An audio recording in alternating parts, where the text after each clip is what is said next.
Howdy lovelies, how are you all doing? Welcome back to our crafting, where we learn, grow and craft together.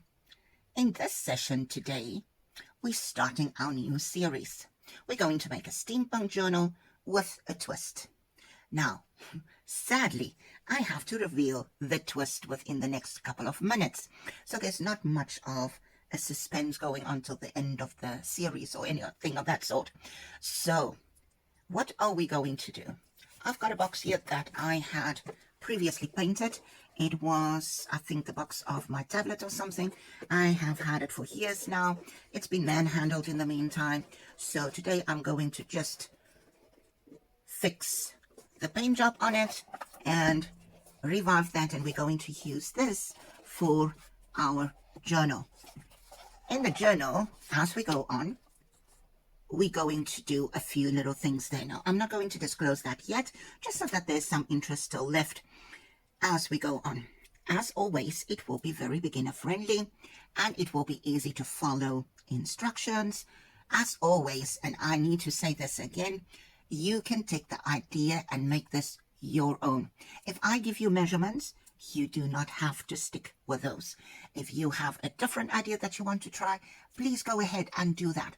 After all, this is only paper. And if we really mess it up and we cannot fix it, it's so bad that we can't fix it, we simply chuck it away and we start again.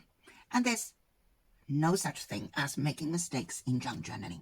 I, however, want us to use this little box. You can see it's seen better days, but we will fix that up a little bit. We'll give it another coat of gesso, and then we will seal it once it is dry. Now, I might do that sealing off camera. I will just seal it with Mod Podge, which is very easy to use as a sealant. We also use that in decoupaging, so I will be using that to seal this box with before I start decorating. So for today, we're starting with a box.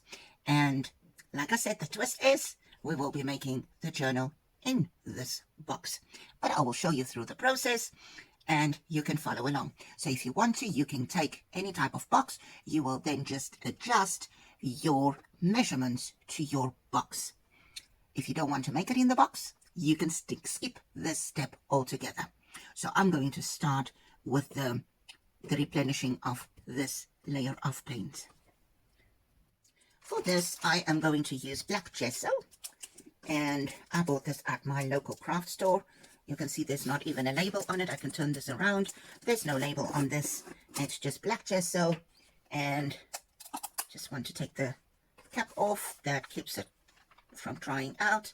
There's some hard pieces on the side that I just want to put to one side before that goes into the container. Paintbrush, so let's get started. I'm going to start on the inside where this is, just fixing that, making sure I am touching all the corners, all the little white spots. I will move this up a little bit so that you can see the bigger picture of this. So let's continue with this. Now this will be quite boring, you watching me paint this, so I will just speed this up before uploading.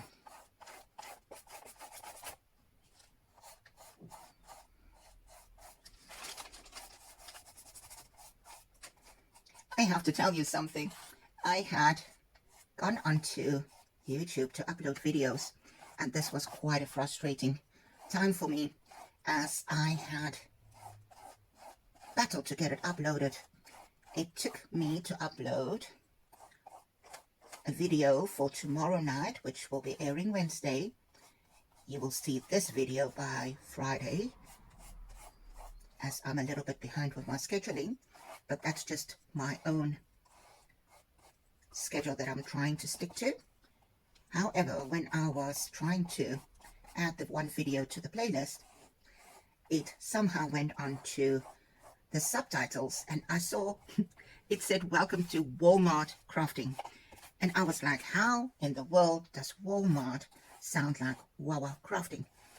And I had to chuckle because the subtitles don't always sound right. Now there's a little paintbrush hair from the previous time. Let me just pull that off. We will fix that for that little hollow. that it left, a little rich.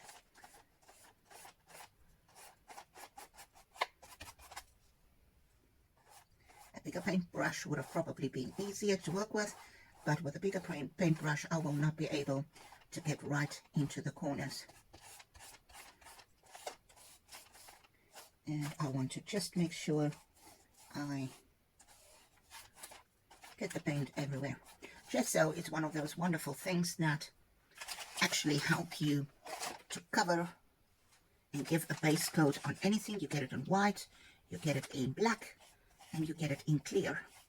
Now for the painters among you, those that are priming their canvases, you probably know this already and know the value of gesso. It just helps you to have a base to grab your paints and things. Then you don't, your substrate that you use to paint on, whether a box, whether a canvas, paper, doesn't take so much. Gesso is also used by mixed media artists. We use that to camouflage things, to actually put things together, you know, like make it more cohesive. I just want to put paint on this side, and before I turn it over to do the back, I will be just drying this, and there is a bit of paint that I just took off with my nail. Let's fix that quickly. That looks good. So I will be drying this quickly before we continue. One thing that we have to be careful with when we dry gesso, and I should have probably mentioned this, but luckily I can still tell you about it, don't bring your heating tool too close to the gesso. If you intensify the airflow in one spot, it will start to bubble and lift up because it will heat up too much. So just be careful with that. I'm going to turn this over and start with the outside. Not too thick, because if it's too thick, you will have these bubbles. Yes, of course, everything is always better by drying it naturally, but sometimes you just have to get on with it, and you can then dry it, especially if you are such an impatient crafter as myself. I cannot wait to dry. I hardly sometimes wait for glue to dry properly, as you have seen by now.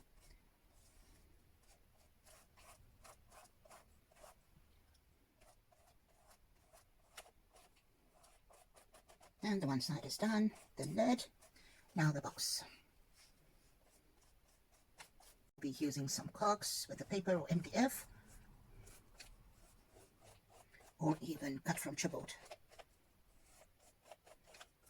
I had a friend here locally that cut quite a number of Cogs for me from chipboard, and over time I had bought a few from MDF, that wooden chipboard stuff,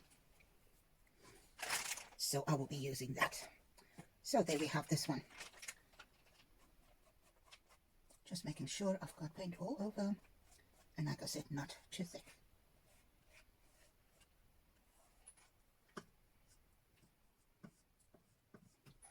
And I will be closing this as well so that it does not dry up. Dry this again, and then I will be back and we will be playing with those Cogs. So our box is dry to the touch, though still warm. You can see I've got paint all over me now, but that doesn't bother me. This, however, has got a little bit of a, it looks as if there's a bit of paint missing there. That can just dry by itself. We're going to start working on the Cogs now. Now there are some beautiful dies out there that you can use to cut your own. I will be using that. If you don't have that, you can always trace some on cardstock and cut it out, layer it up, and glue them all together to get a bit of thickness. You can use a craft knife, box cutter, Stanley knife, and just cut out the slits from there. I'll show you a quick way how to do that so that you know how to do this. If you have some MDF or chipboard Cogs, please use those. If you don't want to decorate the box in the manner that I'm going to do, you are welcome to decorate the box whichever way you want to. So I'm going to move this away and getting the Cogs ready. So before I show you my top with Cogs, I'm going to show you how to make your own. this is cardstock that a friend so dearly saved for me from their laundry. Here where I am, they put this inside the shirts and stuff before they press it and bring it to you. So she saves this for me, which would otherwise be chucked away. On the one side it's white with a slight shine to it. On the other side it's this grey craft stock almost, but it's grey, it's not brown, but it's perfect and it's not too thick. You can easily bend it. If I show you there, I can bend that there, but I don't want to bend it right now. So this one was bended. I'm going to use this EK punch, which is a 1 3/4 punch. I am going to turn it over as usual, just so that I can see what I'm doing and that it is on the end of this cardstock. You can see it goes right through there, so it's not too thick. Though if we put two together, it would be perfect. So we will try both just to show you the effect. And I'm just going to continue this side.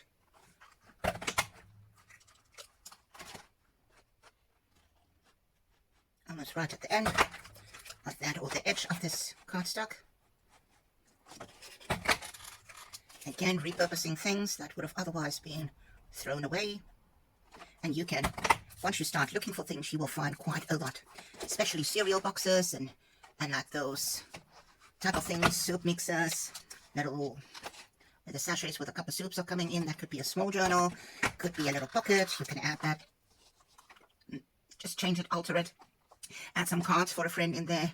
There's so much that you can do. I won't be punching out too many more of these circles, maybe one more. The next one will probably just be a 3/4 one. Let's do that, and I will stop there. From here, what we're going to do is, you can mark the center for yourself. You can punch it with a 1-hole punch. If I can only find my one, it somehow disappeared yet again. Things can sometimes be misplaced like so quickly.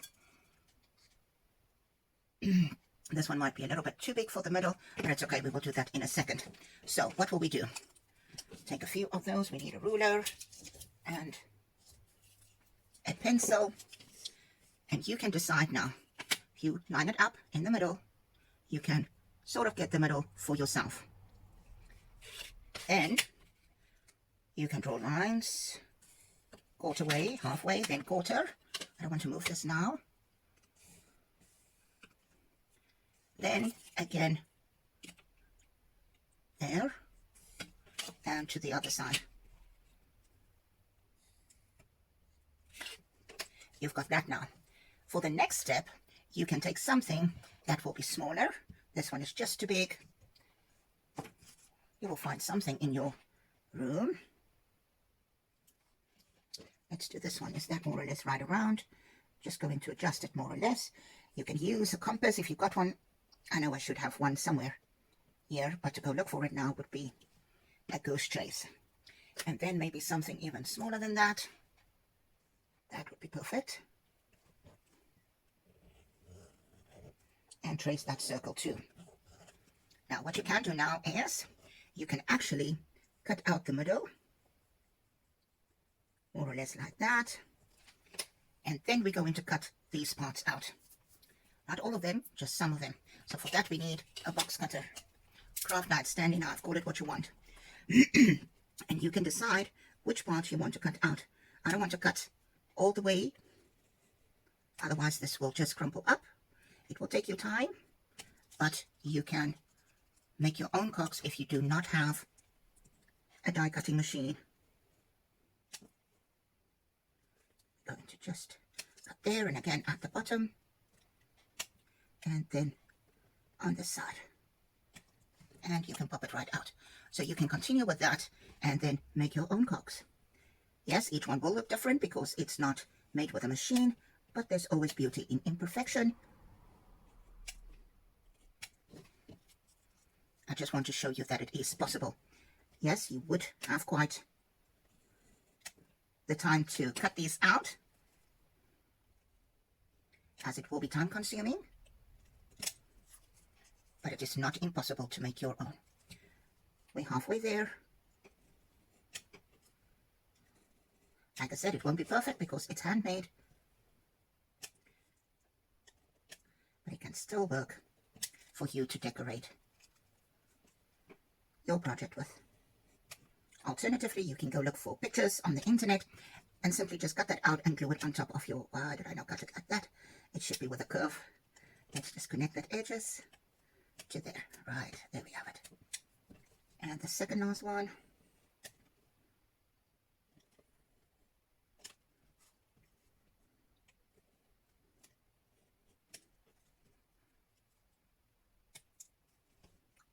And then we're going to cut the outsides.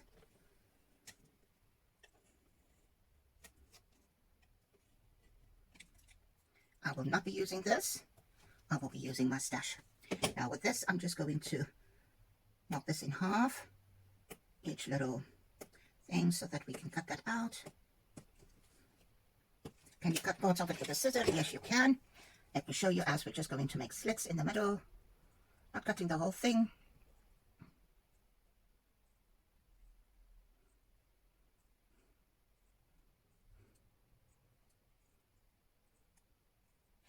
Now to cut the middle parts, which will probably be difficult for you to see, so I will just bring this closer. So after making the little slits in the end, I'm just going to cut this out. Now I just want to show you one so that you can see what I mean with this, because I did not mark this very darkly, so it is kind of difficult to see. I'll just pull that one. There we go. Now that I have the indentation, it will probably be easier. There will be marks, obviously. I just want to see that one.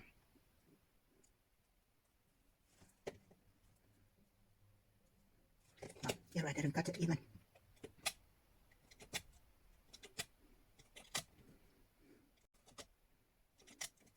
All right. On that inside ring, we're just going to cut it so that we can get the little cogs, and I just pulled one off. How sad? How sad is that?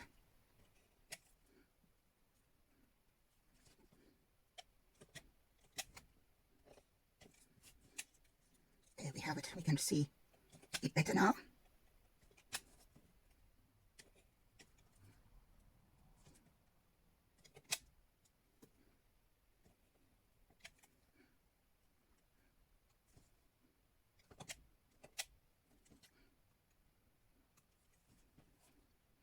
Could have probably be a little bit wider.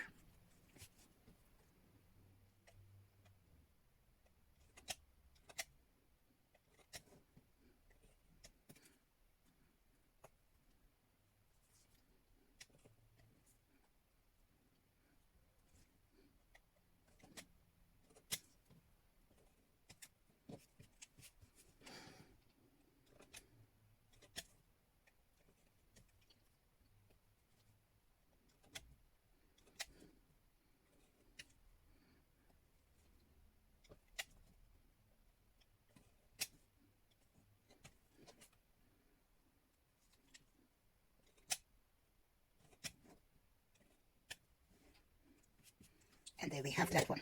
Now for the inside, I'm just going to cut across, and again,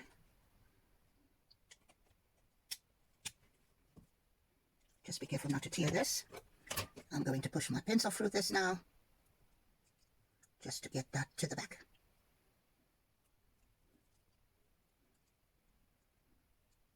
And there we have it. You make your own first cog. The detail of that can be changed on any one of them.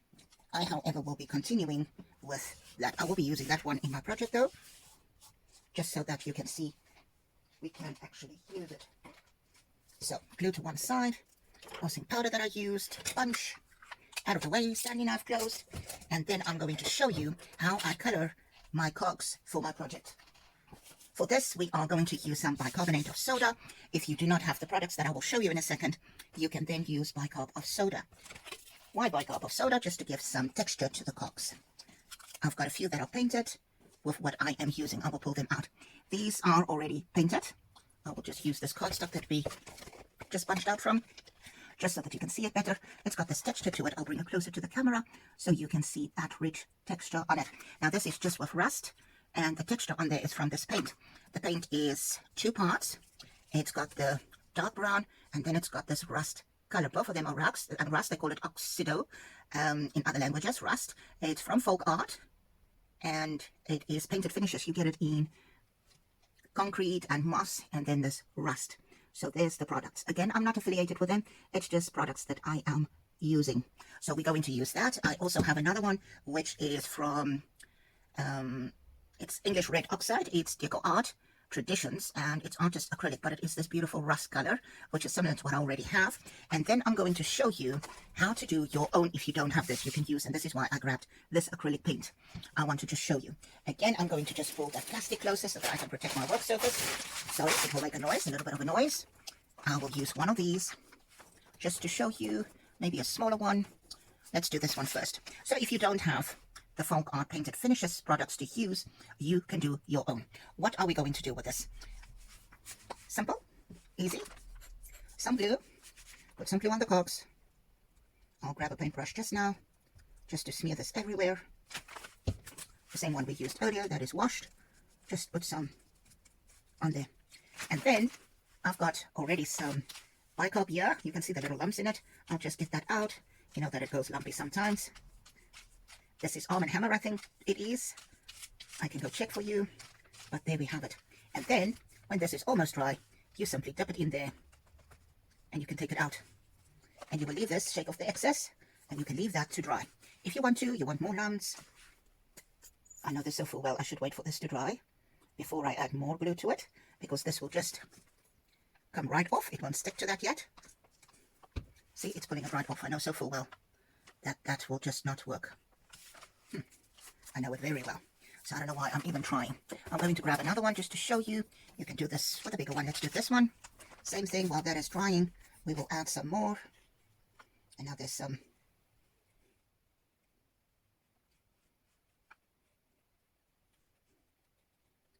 of this bicarb of soda that is sticking to it, to the spout. So just spread it all over. Doesn't have to be evenly, but remember, where there's no glue, you're not going to have any of the bicarb sticking to it. Dip it in there.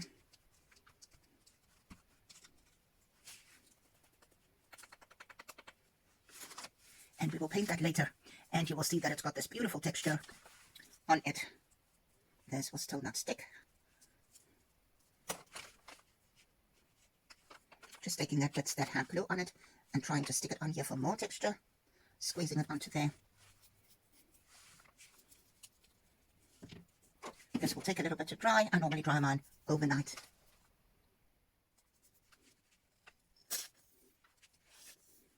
Let's see if we can get some more glue on here, just to get a little bit more texture.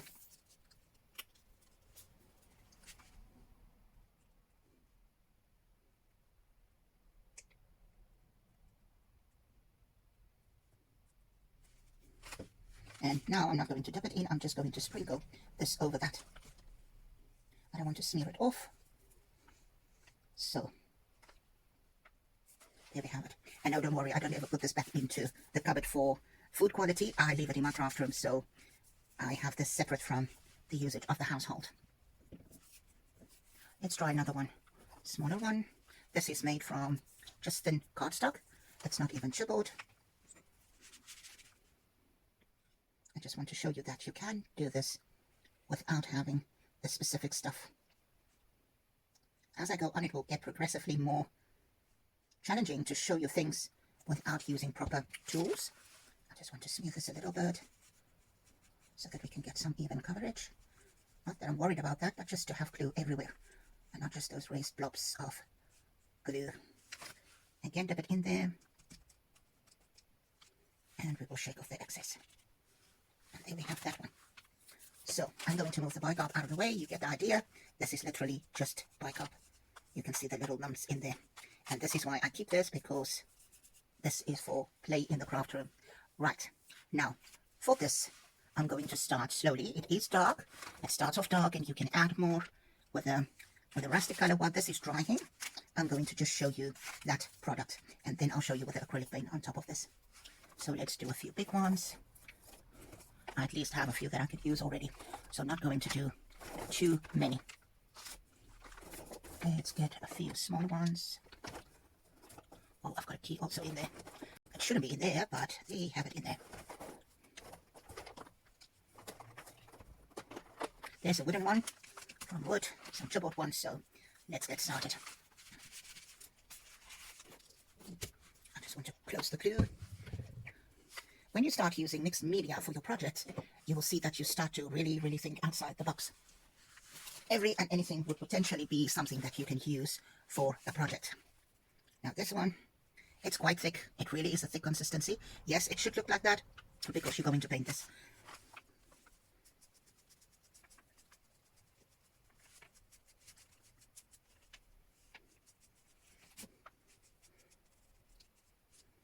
They do have this texture in it. It's almost like they've added some grit paste or something to this.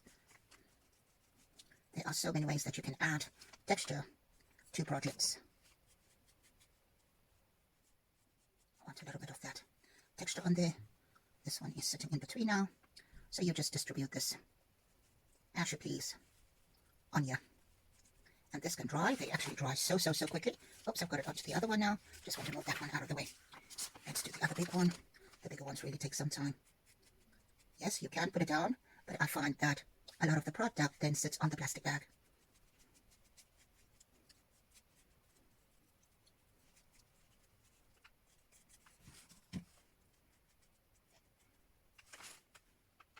You can also add patina color here with a teal or aqua color, depending where you're from.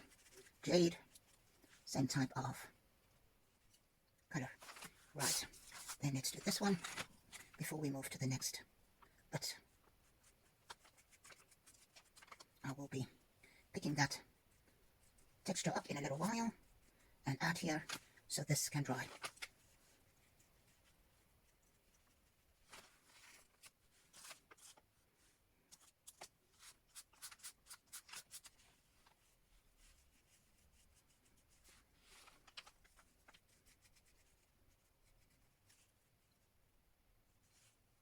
I want to get that little piece on top.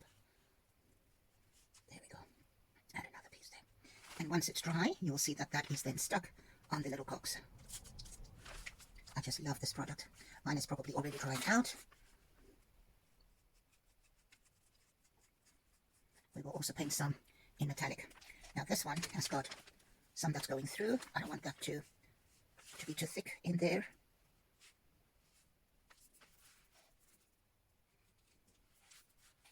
We will clear that one just now. Just want to smear some at the end. And then the little ones.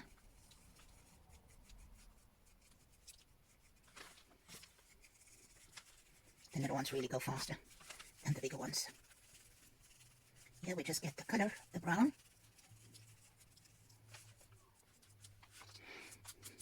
I want to add some of that crunch here on top. Stick it down. And there we have that. Now, I just want to clean my fingers a bit because of the texture of that on here. And then I'm just going to grab a paper clip just to quickly clean this part. And the paper clip is now stuck. So I just want to open up these holes. Yes, we want the grunge, but I don't want to close the holes completely. I'll just transfer that to the front. It's got this beautiful little slits in it, so I honestly don't want that closed up. I'll just transfer that texture to the cog itself. There we have it. So this can quickly dry. You will see that these ones are starting to dry. It's just where the grunge are that they are still a little bitty dark. So I'm going to close this. I'll put that back in. We will use that at a later stage. This one needs to get some on the edge because it's, there we go. There we go. Look at that, will you? Now these ones are still, oh, they are dry. So I'm going to use the rust color, that red brick color now, to add more texture to this. It's also very grainy. You don't want to add this now everywhere, just here and there. A light smear. You will see that I have way more of this red brick color left than I have of the brown, because you literally just use a tiny little bit of this. And I'm just adding this to the cogs here and there. You can add some more if you want to, but that is always enough. And we will be adding some teal with some acrylic paint as well once this is dry. I like to add some there where there is that grunge.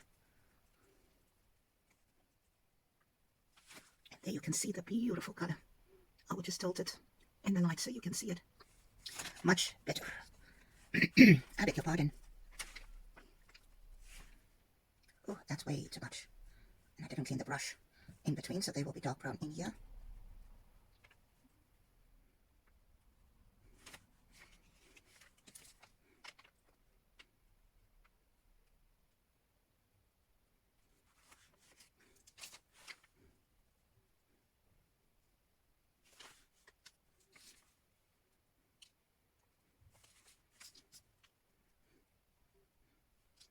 Right, now this one is very, very blue. I used it previously. I just want to add a little bit of this grunge here.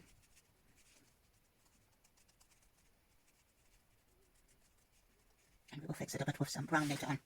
There might be a few more. Let me just quickly rummage through this container to see maybe a little bit more rust on that.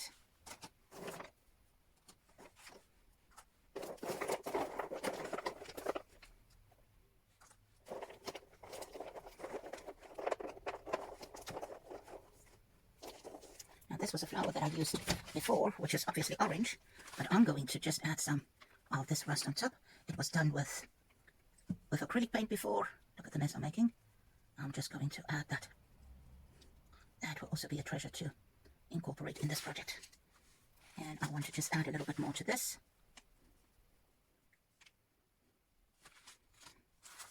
So when you look at your projects again, you will see that you could add a little bit more here and there, which is exactly what I'm doing right now. These have got a lot of brown and not a lot of rust to it. So the oxidation part of the rust. So I'm just adding that. And some of these were done previously.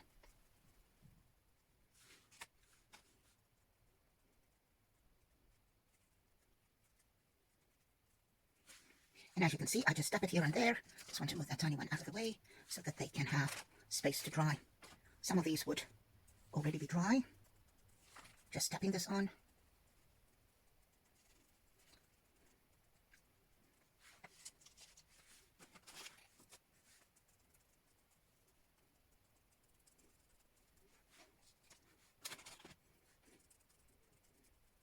So this is where we will stop today, is to make the cogs. I just want to show you the three with bicarbonate of soda, and I just want some of this crunch on here as well, which is still on the paintbrush. There we go. Lovely. So this can stay. If I use it all, beautiful. If I don't, it can literally stay till the next project.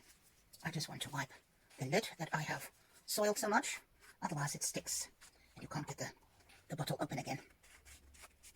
Now for these little ones, more or less the same thing. Just going to put some paint on my paintbrush. Acrylic paint. This is the DecoArt Traditions, which is the English red oxide. Let's start with the little one. And these are the ones that have got the bicarb of soda on. We will still add some brown here, some patina, and let that dry, preferably overnight. The thin one, that is really, really thin. You can see I can bend it. It's really, really, really thin. And as I put this on, I am wiping some of that extra crunch off, which I will grab and just add again so that it can dry with the paint.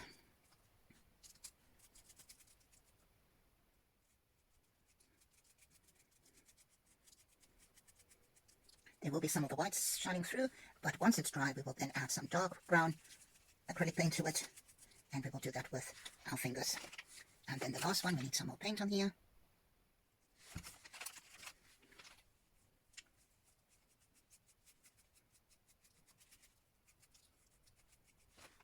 Just add a little bit more.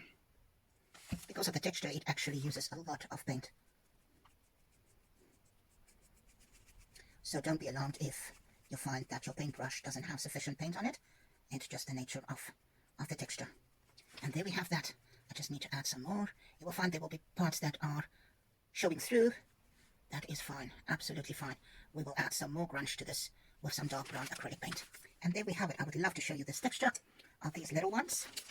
This one, if you look at that, you can see, I'll turn it so that you can see the texture. The bigger one, same thing, just tilted so you can see it in the light better, the reflection of that texture. And then the little one, which we added that extra layer of glue with bicarb has got that extra crunch on it. And there we have it. This will then dry overnight, and we will come back and decorate our box. Add a few more little tweaks to our cogs, and we will then decorate the box. I hope you found this session joyful, that you will try, that I treat your imagination on how you can make your own cogs and how to do the rust. Look at the fingers, quite rusty, but that can wash off luckily. So thank you for joining me today. Please go try this for yourself. If you do, you need to absolutely tag Wobble Crafting on social media. I would love to see what you have done. If you want to see more content like this, give me a thumbs up. If you haven't done so yet, please hit that little bell so that you can be notified of new content wherever I upload that. And of course, as always, I'll appreciate it if you subscribe too. See you back soon. Goodbye.